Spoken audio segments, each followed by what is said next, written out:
제21장.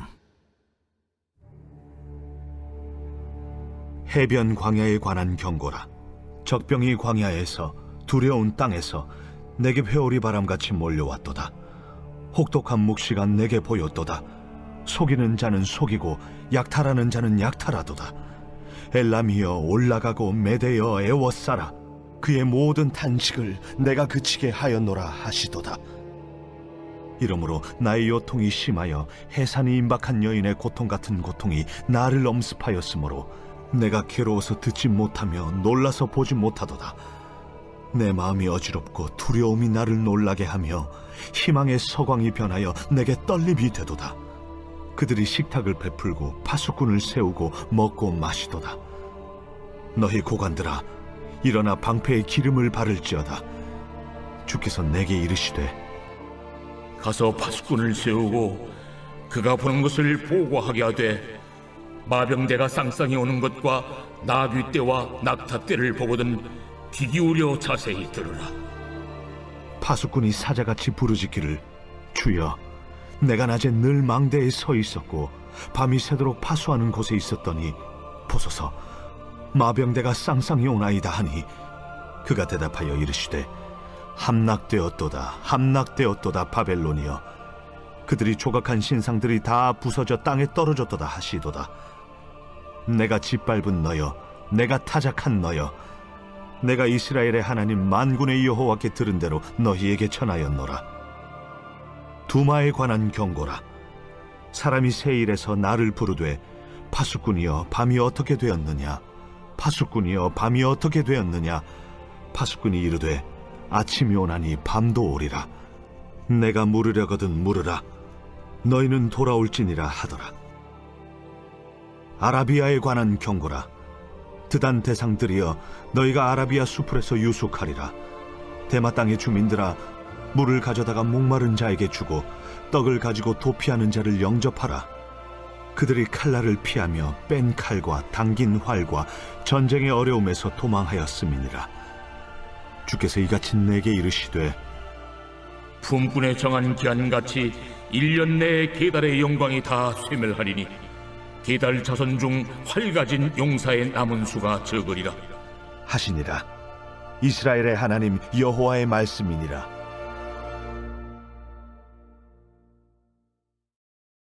오늘 이사야 21장에서 이사야 선지자가 염두에 두고 있는 바벨론의 패망은 우리가 흔히 알고 있는 BC 539년에 고레스 왕에 의한 멸망에만 국한되지 않습니다. 이는 궁극적인 패망은 물론이거니와 BC 702년과 689년에 아수르에게 패배하였던 사실도 포함하고 있습니다. 그 당시 역사를 보면 아수르가 동방 전체를 정복하고 제국을 건설하던 시기에 이사야가 살았고, 바벨론 세력도 아수르에 못지않게 강대한 세력을 키우고 있었습니다. 이런 상황에서 남유다는 아수르의 위협에 직면하여 애굽을 의지하였으나 애굽은 결코 유다를 구원하지 못했고, 결국 애굽은 670년경 아수르의 에살 핫돈에 의해 애굽의 수도 멤피스를 빼앗기게 되므로 아수르의 속국이 됩니다. 그 무렵 유다는 애굽을 의지하는 것에 실패를 경험했으면 다시 하나님만을 의지하면 좋았으나 또다시 눈을 다른 곳에 돌리게 됩니다. 그 제국이 바로 오늘 말씀에 등장하는 새롭게 떠오르고 있었던 신흥 강국 바벨론, 바로 이 바벨론을 의지하기 시작하였습니다. 이런 역사적 배경은 이사야 39장에 간접적으로 수록되어 있습니다. 당시 히스기야 왕은 아수르의 위협 앞에서 바벨론의 도움을 얻기 위해 바벨론의 무로닥 발라단 왕에게 매우 우호적인 정책을 시행하였습니다. 하지만 바벨론의 무로닥 발라단 또한 얼마 가지 않아 아수르의 사네립에 의해 대패하고 말았습니다. 사네립은 바벨론의 백성들을 매우 잔인하게 죽였으며 그들의 민족 신이었던 바르둑의 조각상을 뽑아 아수르로 옮겨버렸습니다. 즉, 남유다가 애굽 다음으로 의지했던 바벨론 역시 유다에게 실망만 안겨주었을 뿐 아무런 도움을 주지 못했던 것입니다. 이런 역사적 사실을 배경으로 선지자 이사야는 유다가 여호와를 의지하지 않고 바벨론을 의지하는 것이 얼마나 어리석은 일인가를 오늘의 예언을 통해 우회적으로 책망하고 그들을 다시금 여호와께로 되돌리고자 했던 것입니다. 오늘 이 예언의 말씀을 보게 된 이사야의 반응은 참으로 처절합니다. 3절 말씀 보면 이사야가 여호와께 들은 메시지가 너무나 감당하기 힘들어서 그는 마치 아기를 낳은 여자가 당하는 해산의 고통 같은 고통이 나를 엄습하고 있고 또 그가 본 환상이 너무나 참혹해 놀라지 않을 수 없었다라고 말합니다. 3절 말씀입니다. 이러므로 나의 요통이 심하여 해산이 임박한 여인의 고통 같은 고통이 나를 엄습하였으므로 내가 괴로워서 듣지 못하며 놀라서 보지 못하도다. 또 4절에는 내 마음이 어지럽고 두려움이 나를 놀라게 하였다고 고백하는 것을 볼 때 바벨론 멸망 당시의 참상이 얼마나 처절한 것인지 또 그것이 그의 심령을 얼마나 철저하게 짓눌렀는지를 충분히 짐작해 볼 수 있는 대목입니다. 우리는 이 예언의 목소리를 통해서 숨어있는 하나님의 말씀을 발견할 수 있어야 합니다. 저는 오늘 우리에게 들려주시고자 하는 말씀은 7절의 말씀이라 생각합니다. 마병대가 쌍쌍이 오는 것과 나기 때와 낙타 때를 보거든 귀 기울여 자세히 들으라 하셨더니 이것은 페르시아 대군이 바벨론 성으로 진격해 들어가는 모습을 나타내고 있습니다. 그 군대의 모습은 이열종대로 행진하는 마병대와 그 뒤를 이어 나기가 이끄는 전차부대와 약대가 이끄는 전차부대로 구성된 대군입니다. 지금 대군이 바벨론을 함락시키기 위해 물밀듯이 내려오고 있다는 것입니다. 이때 이사야는 하나님께서 보여주신 이 결말의 내용을 보면서 우리들에게 말씀 하나를 던지고 있습니다. 보거든 귀 기울여 자세히 들으라. 한마디로 영적으로 민감하라는 뜻입니다. 무엇이에요? 보고 듣는 것을 통해 영적으로 깨어 있어야 하며 부지런히 주의를 기울여 하나님의 뜻 앞에 빈틈이 없을 정도로 모든 것을 깨닫고 발견하기 위해 우리의 온 마음과 뜻과 생각을 집중하라는 것입니다. 지난 시간에도 언급했지만 이 말씀은 바벨론의 말씀만이 아닙니다. 오늘 우리의 말씀이기도 합니다. 사랑하는 성도 여러분, 영적으로 민감하십시오. 그리고 모든 일상 속에서 평범한 일상에서 하나님의 특별한 임재를 의식하십시오. 저는 확신합니다. 우리 삶의 풍성한 은혜가 지속 가능하려면 내 스스로가 모든 면에서 하나님의 임재를 의식하려는 반복적인 노력과 훈련이 절대적으로 필요하다고 생각합니다. 여러분, 한 번의 깨달음, 한 번의 확신, 단 한 번의 주님과의 연합으로 신앙생활을 다 했다고 생각하지 마십시오. 또 하나님께서 우리를 구원으로 이끄시는 다양한 형태의 과정을 마치 사람이 아기에서 시작해 아동기, 청소년기를 거쳐 어른이 되는 것처럼 한 단계를 통과하면 이전 단계는 완전히 끝나는 그런 직선적인 과정으로 구원의 과정을 바라보지 마십시오.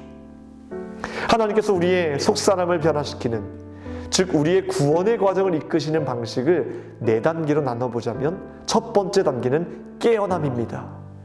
깨어남은 평범한 일상에서 하나님의 특별한 임재를 의식하게 되는 것을 말합니다. 어릴 적에 제가 즐겨봤던 훌륭한 책이 하나 있습니다. 바로 윌리를 찾아라. 그림 속에 숨어있는 윌리를 찾는 게 그 어린 시절 너무 재밌었습니다. 그런데 처음에는 쉬운데 한 페이지 한 페이지를 넘길 때마다 점점 어려워져서 윌리라는 주인공을 찾기가 어려워집니다. 여러분, 어떤 상황 속에서도 하나님을 알아보는 능력은 윌리 찾기처럼 습득되는 기술입니다. 물론 우리는 온갖 세상적인 시각과 들려오는 소리로 인해 하나님을 놓칠 때가 많지만 분명한 사실은 하나님은 언제나 우리 곁에 계신다는 겁니다. 어떠한 순간에 내가 그 하나님을 찾게 된다면, 다시 말해 깨어남을 경험한다면 우리는 그분께 질문할 수 있습니다. 하나님, 제가 지금 여기서 무엇을 하기를 원하십니까? 이것이 바로 그분에 대해 깨어나는 것입니다. 두 번째 단계는 정화입니다. 이 단계는 하나님에게서 멀어지게 만드는 나의 모든 행동을 깨닫고 고백하며 그것을 없애달라고 기도하고 그것에서 해방되기 위한 활동에 참여하는 것을 의미합니다. 즉 정화는 우리의 자유를 얻기 위한 것입니다. 특별히 예수님 앞에 나의 죄를 고백하고 중독된 나의 죄, 내 몸이 욕망하는 죄의 찌꺼기들로부터 나를 건져달라고 기도해야 합니다. 이것이 정화의 단계입니다. 세 번째 단계는 깨달음입니다. 깨달음은 다르게 보고 다르게 생각하게 되는 과정을 의미합니다. 이에 대한 가장 적절한 예는 헬렌 켈러의 이야기일 것입니다. 그녀의 인생을 바꿔놓은 한 스승이 나옵니다. 바로 설리번 선생님입니다. 헬렌은 모든 면에서 죽어 있었습니다. 그러나 설리번 선생님은 헬렌을 포기하지 않았습니다. 어느 날 기적적인 일이 일어나게 되죠. 집 마당에서 헬렌이 드디어 물이라는 단어를 이해하게 된 것이었습니다. 설리번 선생님은 물이 나오는 수도꼭지 아래에 헬렌의 한 손을 갖다 대고 또 다른 한 손에 끊임없이 물이라고 쓰기 시작합니다. 헬렌은 그때를 이렇게 기억한다고 말하고 있습니다. 선생님의 손가락 움직임에 온 신경을 곤두세운 채 나는 마치 얼음 조각이라도 된 양 가만히 서 있었다. 갑자기 잊혀진 것, 그래서 가물가물 흐릿한 의식 저편으로부터 서서히 생각이 그 모습을 드러내며 돌아오는 떨림이 감지됐다. 언어의 신비가 그 베일을 벗는 순간이었다. 헬렌 켈러에게 깨달음의 순간은 갑자기 물의 느낌이 선생님의 설명과 하나로 연결된 순간이었습니다. 이제 보인다. 이제 알겠어. 그 순간 그녀 앞에 새로운 세상이 열렸습니다. 그녀의 세상에 마침내 꽃이 피었습니다. 그 살아있는 단어가 그녀의 영혼을 깨웠고 그 영혼의 빛과 희망과 기쁨을 주었습니다. 여러분, 이것이 깨달음입니다. 마지막 단계는 연합이라고 부릅니다. 요한복음 15장 4절 말씀에 내 안에 거라 나도 너희 안에 거하리라. 예수님은 내 옆에 있는 정도가 아니라 아예 내 안에 계십니다. 그분의 임재가 단순한 개념이 아닌 현실이 됩니다. 이처럼 구원의 과정은 깨어남, 정화, 깨달음, 연합으로 나눌 수 있으며 우리가 반드시 이해해야 할 것은 내 단계가 직선적인 과정이 아니라는 점을 이해하는 것이 중요합니다. 사람이 아기에서 시작해 아동기, 청소년기를 거쳐 어른이 되는 것처럼 한 단계를 통과하면 이전 단계는 완전히 끝나는 그런 직선적인 과정이 아니라 그 어떤 단계도 완전히 끝나지 않는다는 것입니다. 우리는 이 과정 안에서 계속 배우고 다시 배우는 과정이 끊임없이 반복되어야 하고 우리는 의도적으로 이 과정에 우리의 마음과 생각을 쏟아야지만이 우리는 성숙한 그리스도인이 될 수 있습니다. 여러분, 늘 깨어나십시오. 늘 정화되어야 되고 늘 깨달아야 되고 늘 주님과 연합해야 합니다. 오늘 이사야 선지자를 통해 하신 하나님의 말씀에 귀 기울이십시오. 보거든 귀 기울여 자세히 들으라. 기도하겠습니다. 오늘 토요일 새벽에 함께 기도할 공동기도 제목은 물질의 회복을 위해서 기도하겠습니다. 특별히 성도님들의 생업과 사업을 지켜달라고 기도하시고 물질로 어려움 당하지 않도록 모든 필요한 자원을 공급해달라고 함께 기도하시겠습니다. 기도하겠습니다. 하나님, 매 순간 하나님 나라 안에서 깨어나길 원합니다.